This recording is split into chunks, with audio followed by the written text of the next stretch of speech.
দিকে চপা শিনচান পুরো শহর তোলপাড় করে ফেলে, কিন্তু তাও ওরা ফ্র্যাঙ্কলিনের কোনো নামগন্ধ পায় না। আর অন্যদিকে পুলিশের একটা গাড়ি উদ্ধার করে, যার ভেতরে একটা লাশ ছিল, যেটা আগামাথা পুরোটাই আগুনে পুড়ে গিয়েছিল। ফ্র্যাঙ্কলিনের সঙ্গে ওই দিনকে এমন কি ঘটেছিল, আর এর পিছনে কার কার হাত ছিল, চলো দেখা যাক।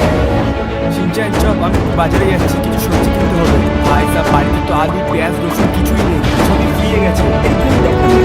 না শিনচান ভাই, আমাকে এমনি অনেক বাজার করতে হবে, কিন্তু এটা ভেবে পাচ্ছি না যে বাজার ব্যাগগুলো কোথায় রাখবো। কিন্তু হ্যাঁ, তোমরা চিন্তা করো না, তোমাদের জন্য আমি বাজারের মধ্যে থেকে কচুরি নিয়ে আসবো, মানে গরম গরম।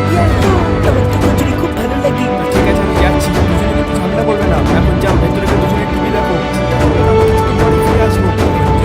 যাই, আজকে প্রথমে আমাকে বাজারে গিয়ে আলু পেঁয়াজ কাঁচা লঙ্কা আদা রসুন টমেটো ভেন্ডি আর ভাই সাহেব এতগুলো জিনিস। চলো ফাইনালি চলে গেছি।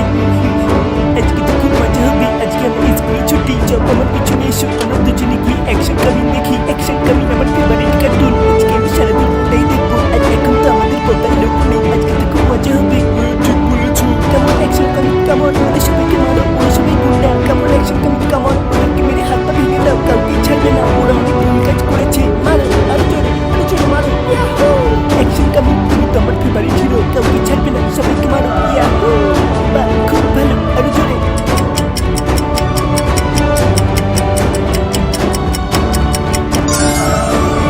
আরে বাহ, আজকে তো তুমি দেখে বেশ মজা এসেছে। আর এখন তো আমার খুব জোরে খিদে পেয়েছে। আরে এক মিনিট, বাইরে অন্ধকার মনে হলো, মনে হচ্ছে আমি ঘুমিয়ে পড়েছিলাম, এই কারণে আমি জানতে পারিনি। মনে হচ্ছে এতক্ষণ ফ্যামিলি ফিরে এসেছে, তাড়াতাড়ি গিয়ে চেক করে আসি।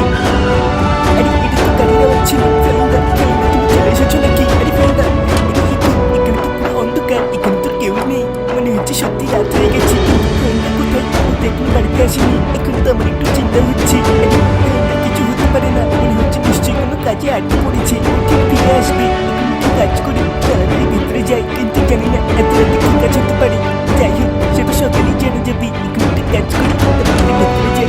শিনচান, ফ্র্যাঙ্কলিন এসছে নাকি? আরে না চপ, বাইরে তো কেউই নেই। আরে এটা কিভাবে হতে পারে? ওর তো এতক্ষণে ফিরে আসার কথা। আরে আমি কি জানি, আমরা তো তোমার সঙ্গেই আছি, তাই না? এখন তো 10টা বেজে গেছে, আর এখনো বাড়ি আসেনি। একটা কাজ করি, চলো পুলিশকে ফোন করি আর ওদেরকে সব কথা খুলে বলি। আরে না না, আর কিছুক্ষণ দেখে নেই, যদি সকালবেলা পর্যন্ত ফ্র্যাঙ্কটা না আসে তাহলে তখন পুলিশকে ফোন করবো খানে। আরে হ্যাঁ, এটা ঠিক হবে। চলো এখন গিয়ে খাবার খেয়ে নেই, খুব জোরে খিদে পেয়েছি। আচ্ছা ঠিক আছে, কিন্তু আজকে আমরা কি খাবো? 1 মিনিট দাঁড়াও, এক্ষুনি দেখছি। আরে এ কি, এখানে তো